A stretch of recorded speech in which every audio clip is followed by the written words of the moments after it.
Kekuatan Indonesia jadi pertimbangan di kancah internasional. Australia bahkan berikan statement mengejutkan.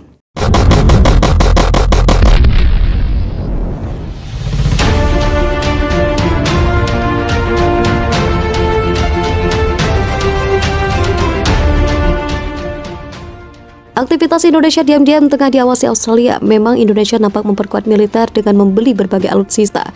Kondisi ini tentu menarik perhatian dari negara tetangga. Diketahui pasca Indonesia membeli 42 unit jet tempur Rafale, media Australia bahkan membahas secara khusus perihal pembelian 42 unit jet tempur Rafale Prancis itu. Prestasi bagi Indonesia sekaligus harus menjadi sebuah kewaspadaan.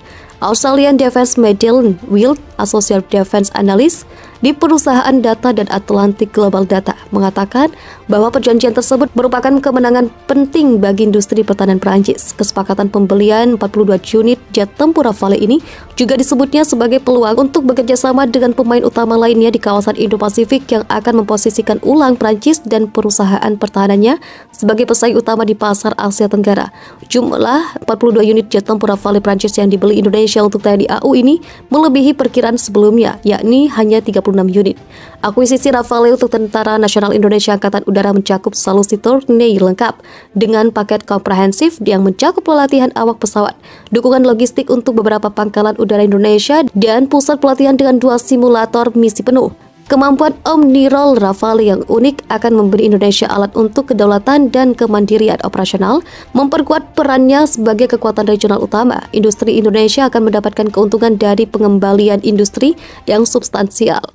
Tidak hanya di sektor penerbangan, tetapi juga di semua bidang kerjasama utama lainnya yang berkaitan dengan portofolio luas teknologi ganda yang dikuasai oleh Dassault Aviation dan mitra industrinya, Safran Aircraft Engineers dan Thales. Lanjut Dassault Aviation. Tak hanya itu, jauh-jauh datang ke Indonesia hingga 42 unit Rafale barang dagangannya laku terjual. CEO Dassault Aviation Eric Treppier mengaku mendapat kehormatan. Merupakan kehormatan besar bagi Dassault Aviation untuk melihat Rafale bergabung dengan Angkatan Udara Tentara Nasional Indonesia, Angkatan Udara yang sangat bergengsi, dan saya ingin mengucapkan terima kasih kepada pihak berwenang Indonesia atas kepercayaan yang telah mereka berikan kepada kami, tulis Dassault Aviation. Belum ada 24 jam kontrak pembelian jet tempur Rafale disahkan, Indonesia kembali menjadi sorotan. Departemen Luar Negeri Amerika Serikat telah menyetujui potensi penjualan jet tempur F-15ID dan peralatan terkait ke Indonesia dalam kesepakatan senilai hingga 13,9 miliar dolar Amerika Serikat atau setara 199 triliun rupiah, menurut Pentagon. Laporan media menyebutkan Indonesia ingin membeli lebih dari 70 jet dari Prancis dan Amerika Serikat, seperti dikutip dari Reuters, Jumat 11 Februari. Hal ini seperti dikutip zonajakarta.com dari artikel terbitan Lowy Institute pada 14 Februari lalu. Pekan lalu Indonesia membuat pernyataan niat besar tentang keamanannya, berita bahwa Jakarta akan membeli 42 jet tempur Rafale Prancis dan bahwa Amerika Serikat telah menyetujui penjualan 36 pesawat tempur F-15 Advanced Eagle Amerika merupakan investasi kekuatan udara yang serius, tulis Lowy Institute dalam artikelnya. Lembaga pemikir Australia itu kemudian memberi saran kepada negaranya untuk tak meremehkan kebangkitan Indonesia. Baiklah, pertama-tama mari kita akui bahwa tidak ada yang bisa dilakukan Australia tentang hal itu. Entah merasa cemas atau santai tentang kebangkitan Indonesia, itu akan tetap terjadi. Pada gilirannya itu menunjukkan bahwa Australia sebaiknya tetap berada di sisi baik Indonesia, lanjut Lowy Institute dalam artikelnya. Pertimbangan kekuatan pertahanan udara di kawasan ASEAN bakal berubah di masa depan. Indonesia dalam hal ini, TNI AU telah melakukan modernisasi alutsista secara bertahap. Hal ini dilakukan untuk menjaga kedaulatan NKRI dari Sabang sampai Merauke dengan ribuan pulau itu. Indonesia menjadi negara pertama di ASEAN yang menggunakan pesawat tempur Rafale asal Prancis. Sebelum ASEAN lebih banyak menggunakan pesawat buatan Amerika Serikat dan Rusia. Berubahkan kekuatan sektor pertahanan udara di masa depan di ASEAN. Malaysia melihat langkah Indonesia ini tepat guna. Malaysia akan ketinggalan bila tak segera berbenah diri. Keseimbangan kekuatan udara di Asia Tenggara dalam beberapa tahun ke depan akan tidak lagi seimbang dengan beberapa negara regional, akan jauh di depan dalam kekuatan angkatan udara mereka, sementara beberapa negara lain tetap tertinggal. Saat ini, perimbangan kekuatan udara di Asia Tenggara masih relatif seimbang kecuali Singapura yang 2 atau 3 langkah di depan negara lain dalam hal keunggulan militer kualitatif. Seperti Israel, Washington telah membuat kebijakan untuk membantu sekutu terdekatnya di suatu kawasan mempertahankan keunggulan militer mereka atas negara-negara tetangga lainnya. Untuk itu, Amerika Serikat tidak menjual pesawat tempur tercanggihnya F-35 ke semua negara, tetapi hanya memilih sekutu terdekat karena itu salah satu cara untuk mempertahankan keunggulan militernya atas negara lain yang tidak bersekutu. BBR Defense Security Asia, apalagi ditambah KF-21 Boramae bakal membuat Indonesia menjadi negara dengan kekuatan militer terbesar di ASEAN pula. Sebagai mitra pengembangan pesawat KF-21, Indonesia akan memproduksi 48 pesawat di dalam negeri.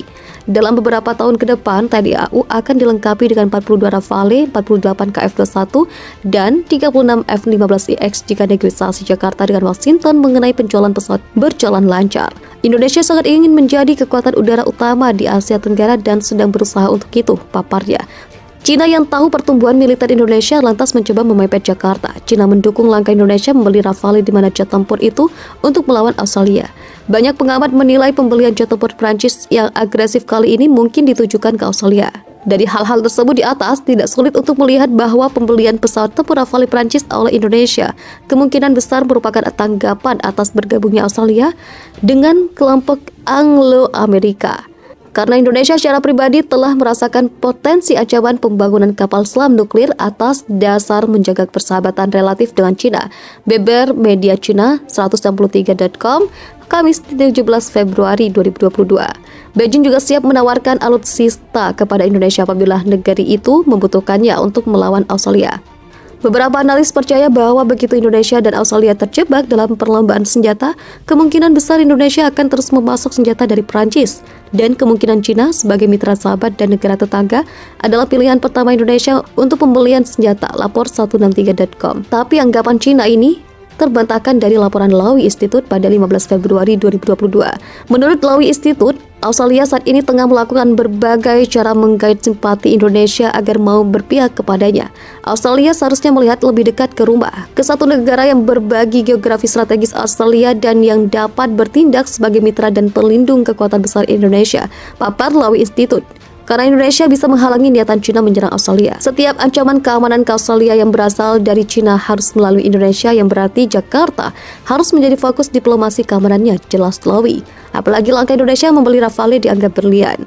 Tapi, penjelasan yang lebih lugas adalah bahwa Indonesia membeli pesawat tempur senilai 22 miliar US dollar karena bisa. Negara-negara Asia Tenggara telah memodernisasi kekuatan militer mereka jauh sebelum Cina meningkatkan kekuatan militernya, terutama karena seiring dengan pertumpahan ekonomi mereka, kekayaan pemerintah juga meningkat. Mereka tiba-tiba mampu membeli peralatan militer yang telah lama mereka cari, paparnya.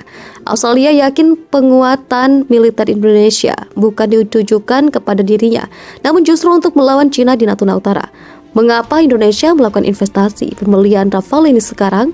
Tempat yang jelas untuk dilihat adalah Cina, yang kebangkitannya sebagai kekuatan maritim menciptakan komplikasi bagi Indonesia di Laut Cina Selatan.